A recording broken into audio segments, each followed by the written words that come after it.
We are discussing about the applications of CAM, that is computer aided manufacturing. So what is computer aided manufacturing? It is the effective use of computer technology in manufacturing planning and control. Manufacturing പ്ലാനിങ്ങിനും manufacturing control ഈ രണ്ട് ആസ്പെക്ട്സിലാണ് നമ്മൾ computer aided manufacturing discuss ചെയ്യുന്നത്. ഇനി കഴിഞ്ഞ ക്ലാസ്സുകളിൽ നമ്മൾ manufacturing പ്ലാനിങ്ങിൽ ക്യാമിൻ്റെ applications എവിടെയൊക്കെയാണെന്നാണ് discuss ചെയ്തത്. ഇപ്പോൾ മാനുഫാക്ചറിങ് കൺട്രോളിൽ ക്യാം, അതായത് കമ്പ്യൂട്ടർ ടെക്നോളജീൻ്റെ ആപ്ലിക്കേഷൻസ് എവിടെയൊക്കെയാണെന്ന് നമുക്ക് ഡിസ്കസ് ചെയ്യാം. അപ്പോൾ എന്താണ് manufacturing control? Manufacturing control is concerned with managing and controlling the physical operations in the factory. അതായത് ഒരു ഫാക്ടറിയിലെ ഫിസിക്കൽ ഓപ്പറേഷൻസ് കൺട്രോൾ ചെയ്യുന്നതിനെയാണ് മാനുഫാക്ചറിങ് കൺട്രോൾ എന്നുകൊണ്ട് ഉദ്ദേശിക്കുക. അപ്പോൾ എന്തൊക്കെയാണ്, എവിടെയൊക്കെയാണ് ഫിസിക്കൽ ഓപ്പറേഷൻസ് കൺട്രോൾ ചെയ്യുന്നത്, എങ്ങനെയൊക്കെയാണ് നമുക്ക് നോക്കാം. First one, process monitoring and control. That is observing and regulating production equipment and manufacturing processes in the plant. അതായത് ഒരു പ്ലാന്റിൽ നടക്കുന്ന മാനുഫാക്ചറിങ് പ്രോസസ്സിനെ ഒബ്സർവ് ചെയ്യുക, അത് റെഗുലേറ്റ് ചെയ്യുക. അപ്പോൾ അതെവിടേക്കാണ് വരുന്നത് നോക്കാം. First one, transfer lines. Next, assembly systems. Next, NC, that is numerical control, robotics, material handling. ഇത്രയും ഏരിയയിലാണ് പ്രോസസ് മോണിറ്ററിങ് ആൻഡ് കൺട്രോൾ ആവശ്യമായി വരിക. First one, transfer lines. ഇപ്പോൾ എന്താണ് transfer line? Transfer line is a sequence of machines connected by an automatic material handling system. അതായത് ഒന്നിലധികം machines ഒരു automatic material handling system വഴി കണക്ട് ചെയ്തിരിക്കുന്നതിനാണ് ട്രാൻസ്ഫർ ലൈൻ എന്നുകൊണ്ട് ഉദ്ദേശിക്കുക. ഒരു ഓട്ടോമാറ്റിക് പ്രൊഡക്ഷൻ യൂണിറ്റിൽ ഇതുപോലെ കുറേ മെഷീൻ സിസ്റ്റംസ് ഉണ്ടാവും, മെഷീനിങ് സെൻറ്റേഴ്സ് ഉണ്ടാവും. ഒരു മെഷീനിങ് സെൻറ്ററിൽ നിന്ന് ഓരോ ഓപ്പറേഷൻ കഴിഞ്ഞാൽ അടുത്ത സെൻറ്ററിലോട്ട് ഈ മെറ്റീരിയൽ ട്രാൻസ്ഫർ ചെയ്യുന്നത് ഓട്ടോമാറ്റിക് മെറ്റീരിയൽ ഹാൻഡ്ലിംഗ് സിസ്റ്റം വഴിയാണ്, may be robots or some conveyors. അപ്പോൾ അതാണ് ട്രാൻസ്ഫർ ലൈൻ എന്നതുകൊണ്ട് ഉദ്ദേശിക്കുക. അതായത് sequence of machining stations or sequence of machines connected by an automatic material handling system. അടുത്തത് അസംബ്ലി സിസ്റ്റംസ്. ഇപ്പോൾ വലിയൊരു കാർ മാനുഫാക്ചറിങ്, ഓട്ടോമൊബൈൽ മാനുഫാക്ചറിങ് യൂണിറ്റിലൊക്കെയാണ് നമ്മൾ അസംബ്ലി സിസ്റ്റംസ് കാണാം. അപ്പോൾ അസംബ്ലി സിസ്റ്റം എന്ന് പറയുമ്പോൾ ഒരു കമ്പോണൻറ്റ്, ഇപ്പോൾ ഒരു automobile for example A car, അത് അസംബ്ലി ചെയ്യുന്നത് എത്രയോ സ്റ്റേജ് വഴിയാണ്. അപ്പോൾ ഓരോ കമ്പോണൻറ്റും ആഡ് ചെയ്യുന്നത് പല സ്റ്റേഷനിൽ വെച്ചാണ്. ഇനി ഒരു സ്റ്റേഷനിൽ വെച്ച് ആഡ് ചെയ്യേണ്ട കമ്പോണൻസ് ആഡ് ചെയ്ത് കഴിഞ്ഞാൽ അടുത്ത സ്റ്റേഷനിലോട്ട് അത് ഓട്ടോമാറ്റിക്കായിട്ട് by conveyor or by robots അത് മൂവ് ചെയ്യും. ഈ മോഷൻ കൺട്രോൾ ചെയ്യുന്നത് നേരത്തെ പ്രിപ്പയർ ചെയ്ത് വെച്ച കമ്പ്യൂട്ടർ പ്രോഗ്രാംസാണ്.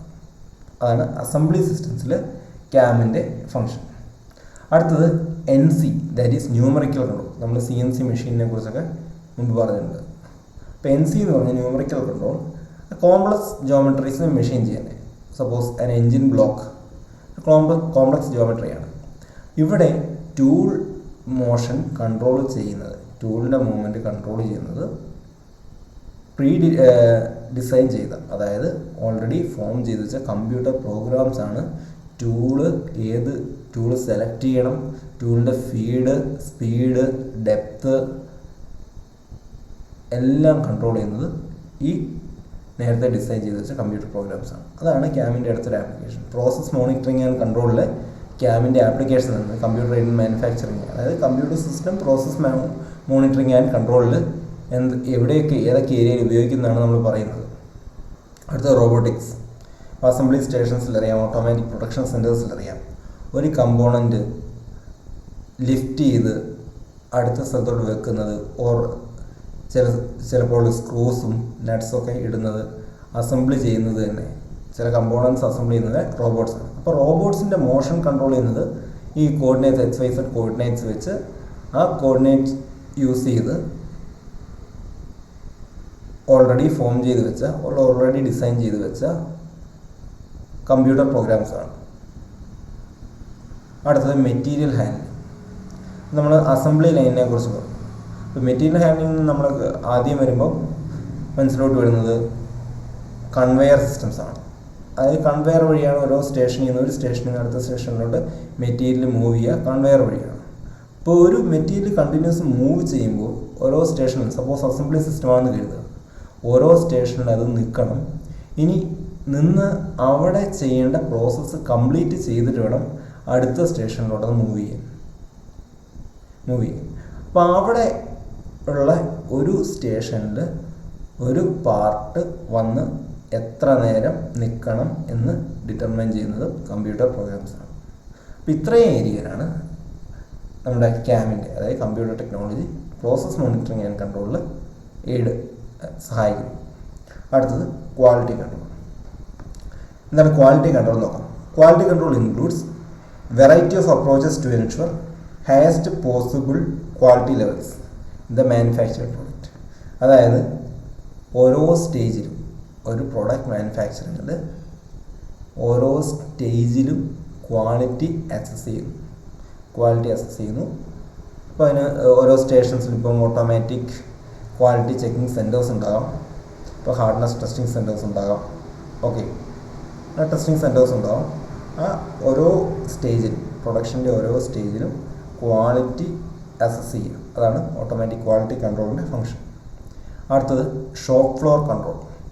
എന്താണ് shop floor control? Collect data from factory and control production and inventory. അതായത് shop floor control refers to the production of management techniques, that is collection of data from factory operations and using that data to help control production and inventory.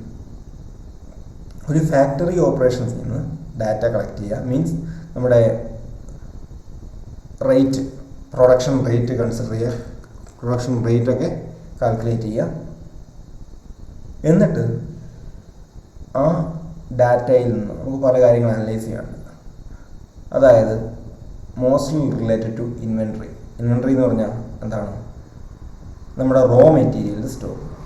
ഇപ്പോൾ ഒരു continuous production നടക്കുന്ന ഒരു ഫാക്ടറിയിൽ ചില components, suppose നെട്ടും ബോൾട്ടും തന്നെ ആയിക്കോട്ടെ, അത് ഇങ്ങനെ തീർന്നുകൊണ്ടിരിക്കുകയാണ്. അപ്പം ഈ പ്രൊഡക്ഷൻ നടക്കുമ്പോൾ ബൈ കമ്പ്യൂട്ടർ ടെക്നോളജി നമുക്ക് എന്ത് ചെയ്യാൻ പറ്റും? ഓരോ റോ മെറ്റീരിയലിൻ്റെയും ബാലൻസ്, അതായത് ഉള്ള കമ്പനിയിലുള്ള സ്റ്റോക്ക് നമുക്ക് ആക്സസ് ചെയ്യാൻ പറ്റും. അങ്ങനെ നമുക്ക് ഇല്ലാത്ത കമ്പോണൻസ് റീഓർഡർ ചെയ്യാൻ ഓട്ടോമാറ്റിക് റീഓർഡറിങ് സിസ്റ്റം ഒക്കെ ഉണ്ട്. അതായത് ഒരു സർട്ടൻ, സപ്പോസ് ഒരു 10% ഇൻവെൻട്രി നമുക്കുള്ളൂ, 10% സ്റ്റോക്ക് ഉള്ളെങ്കിൽ ഓട്ടോമാറ്റിക് ഓർഡർ പ്ലേസ് ചെയ്യുന്ന സോഫ്റ്റ്വെയർസ് വരെ അവൈലബിൾ ആണ്. അപ്പോൾ അതുകൊണ്ട് അങ്ങനെ ചെയ്യുന്നത്, അതായത് ഷോപ്പ് ഫ്ലോർ കൺട്രോൾ എന്ന് പറയുമ്പോൾ ഫാക്ടറിയിൽ നിന്ന് ഡാറ്റ കളക്ട് ചെയ്യുക, പ്രൊഡക്ഷൻ റേറ്റ് കളക്ട് ചെയ്യുക. ഇനി പ്രൊഡക്ഷൻ റേറ്റിനനുസരിച്ച് എത്ര പ്രൊഡക്ഷൻ റേറ്റ് അറിഞ്ഞാൽ നമുക്ക് മനസ്സിലാക്കാൻ പറ്റും ഇനി എത്ര ഇപ്പോൾ ഉള്ള സ്റ്റോക്ക് കൊണ്ട് എത്ര കമ്പോണൻസ് ഇവിടെ മാനുഫാക്ചർ ചെയ്യാം, ഓർ എത്ര ടൈം ഇനി പ്രൊഡക്ഷൻ ഓടിക്കാം. അപ്പോൾ അതിനുള്ളിൽ ഇനി എത്ര സമയത്തിനുള്ളിൽ അടുത്ത ഇൻവെൻട്രി, മീൻസ് അടുത്ത സ്റ്റോക്ക് ഓഫ് മെറ്റീരിയൽസ് വേണം. അപ്പോൾ അതാണ് മാനുഫാക്ചറിങ് കൺട്രോളിൽ, മോസ്റ്റ് പ്രിസൈസ്ലി ഷോപ്പ് ഫ്ലോർ കൺട്രോളിൽ കമ്പ്യൂട്ടറിൻ്റെ ഫംഗ്ഷൻ ഓർ കമ്പ്യൂട്ടർ ടെക്നോളജിയുടെ ഫംഗ്ഷൻ. അടുത്തത് just in time production systems, JIT എന്ന് പറയും. സോ എന്താണ് ജിറ്റ്? ജിറ്റ് എന്ന് വെച്ചാൽ delivering the exact or correct number of components to the down stream work stations just one unit. അതായത് അടുത്ത വർക്ക് സ്റ്റേഷൻസിനോട്, ഇപ്പോൾ ഒരു ഫാക്ടറി ആകുമ്പോൾ കുറേ വർക്ക് സ്റ്റേഷൻസ് ഉണ്ടാവും. ഈ കുറേ വർക്ക് സ്റ്റേഷൻസിലൂടെ കടന്നു പോയിട്ടായിരിക്കും ഫസ്റ്റ് വർക്ക് സ്റ്റേഷനിൽ നിന്ന് ഉള്ള റോ മെറ്റീരിയൽ ലാസ്റ്റ് വർക്ക് സ്റ്റേഷനിൽ എത്തുമ്പോഴേക്കും ഒരു ഫിനിഷ്ഡ് പ്രോഡക്റ്റ് ആയിട്ട് മാറും. അപ്പോൾ exact number of components down stream work സ്റ്റേഷനിലോട്ട് ഓർ ഓർഡറിനനുസരിച്ചുള്ള എക്സാക്ട് നമ്പർ ഓഫ് കമ്പോണൻസ് കൊടുക്കുക. അതാണ് ജസ്റ്റ് ഇൻ ടൈം പ്രൊഡക്ഷൻ എന്നതുകൊണ്ട് ഉദ്ദേശിക്കുക. അപ്പോൾ എക്സാക്ട് നമ്പർ ഓഫ് കമ്പോണൻസ് കൊടുക്കണമെങ്കിൽ നമുക്ക് പറയാൻ പറ്റും. ഇപ്പോൾ just in time production systems most common അല്ലാത്ത, സാധാരണ അധികം കോമൺ അല്ലാത്ത കമ്പോണൻസിൻ്റെ പ്രൊഡക്ഷനാണ് ഉപയോഗിക്കുക. അപ്പോൾ വളരെ ചെറിയ ക്വാണ്ടിറ്റി ഓർഡറുള്ള കമ്പോണൻസിനാണ് ഉപയോഗിക്കുക. അപ്പോൾ ഒരു ചെറിയൊരു ക്വാണ്ടിറ്റി, സപ്പോസ് ഒരു 100 നമ്പേഴ്സ് ഓർഡർ ചെയ്യുന്ന എഴുതുക. അപ്പോൾ ആ 100 നമ്പേഴ്സ് ഓർഡർ ചെയ്യുകയാണെങ്കിൽ വളരെ റെയർ കമ്പോണൻ്റ് ആകുമ്പോൾ ആ 100 കമ്പോണൻസ് പ്രൊഡ്യൂസ് ചെയ്യാൻ വേണ്ട ഇൻവെൻട്രി മാത്രം നമ്മൾ മെയിൻറ്റെയിൻ ചെയ്താൽ മതിയാവും.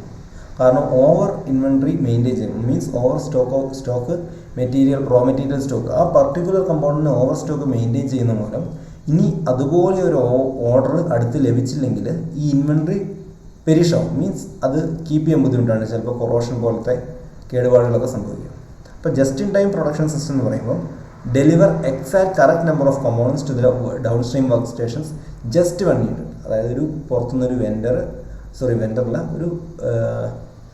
ഒരു ഓർഡർ കിട്ടിക്കഴിഞ്ഞാൽ കറക്റ്റ് നമ്പർ ഓഫ് കമ്പോണൻസ് വേണം.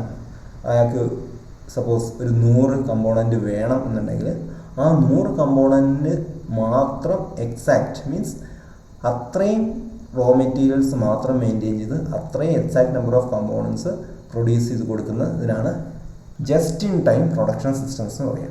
അപ്പോൾ നമ്മൾ ക്ലാസ്സിൽ ഡിസ്കസ് ചെയ്തത് application of computer aided manufacturing, അതിൽ 2 categories, that is manufacturing planning and manufacturing control. Manufacturing planning നമ്മൾ ഡിസ്കസ് ചെയ്തു, മാനുഫാക്ചറിങ് കൺട്രോൾ ആണ് നമ്മൾ ഇപ്പോൾ ഡിസ്കസ് ചെയ്തത്.